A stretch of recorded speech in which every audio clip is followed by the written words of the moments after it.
Atom bombası patladığında meydana gelen olaylar son derece karmaşık ve yıkıcıdır. Bu patlama, nükleer fisyon, bazı durumlarda füzyon, reaksiyonları sırasında açığa çıkan muazzam miktarda enerjiyle tetiklenir. Bu enerji, birkaç saniye içinde bir dizi farklı etki yaratır. İşte bir atom bombası patlamasında meydana gelen olaylar ve bunların detayları.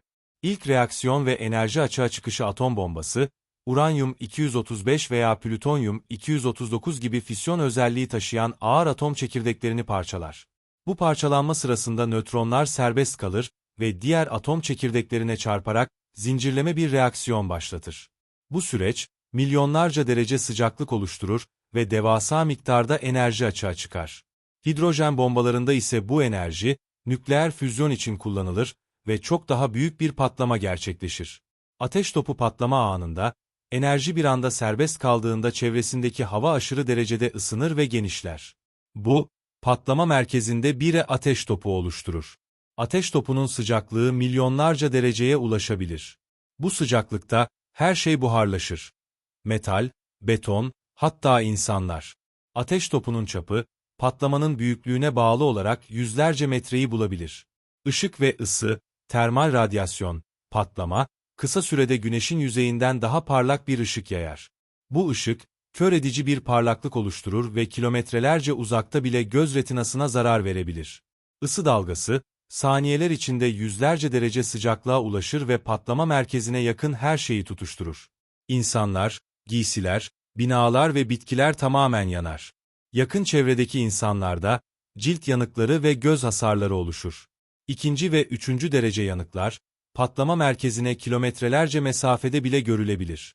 Basınç dalgası patlamadan sonra oluşan basınç dalgası, havanın şok dalgaları şeklinde hızla hareket etmesine neden olur. Bu dalga, saniyeler içinde her şeyi yerle bir eder. İnsanlar üzerinde, akciğerlerin yırtılmasına, kulak zarlarının patlamasına ve ölümcül travmalara yol açabilir. Basınç dalgası binaları yıkar, araçları savurur ve yüzlerce ton ağırlığındaki yapıları bile parçalar. Radyoaktif parçacıklar ve çevre kirliliği patlama sırasında, radyoaktif maddeler atmosfere karışır ve geniş bir alana yayılır. Bu radyoaktif serpinti, toprağı, suyu ve havayı kirletir. İnsanlar ve hayvanlar üzerinde ciddi sağlık sorunlarına neden olur. Serpinti, patlama merkezinden kilometrelerce uzak alanlara kadar yayılabilir ve yıllarca, hatta 10 yıllarca süren radyasyon kirliliğine neden olabilir. Bu radyasyon, kanser, genetik mutasyonlar ve diğer sağlık sorunlarına yol açabilir. Elektromanyetik darbe, EMP, bir nükleer patlama, elektromanyetik dalgaların güçlü bir şekilde yayılmasına neden olur. Bu EMP, elektronik cihazları ve iletişim ağlarını devre dışı bırakabilir. Elektrik şebekeleri, radyo dalgaları ve dijital altyapılar büyük hasar görür. Uzun vadeli etkiler patlamadan hemen sonra başlayan etkiler, uzun yıllar boyunca devam eder. Radyoaktif serpinti, bölgede yaşayanların sağlık sorunlarıyla mücadele etmesine neden olur. Tarım arazileri ve su kaynakları kirlenir.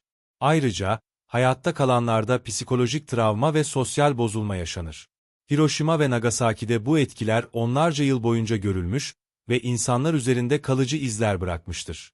İklimsel etkiler, nükleer kış, birden fazla atom bombası patlatıldığında, atmosfere büyük miktarda toz ve duman yayılır. Bu, güneş ışığının dünyaya ulaşmasını engelleyerek küresel sıcaklıkların düşmesine yol açar. Bu fenomene nükleer kış denir. Bu tür bir durum, dünya genelinde kıtlık, ekosistem çöküşü ve kitlesel ölümlere neden olabilir. Bir atom bombasının patlaması sadece anlık değil, uzun vadeli etkileriyle de son derece yıkıcıdır. Bu nedenle, atom bombaları yalnızca bir silah değil, insanlık tarihindeki en büyük tehditlerden biri olarak kabul edilir. Yıkıcı gücünün bilinci, bu silahların kullanımını önlemek için uluslararası düzeyde birçok anlaşmanın yapılmasını sağlamıştır.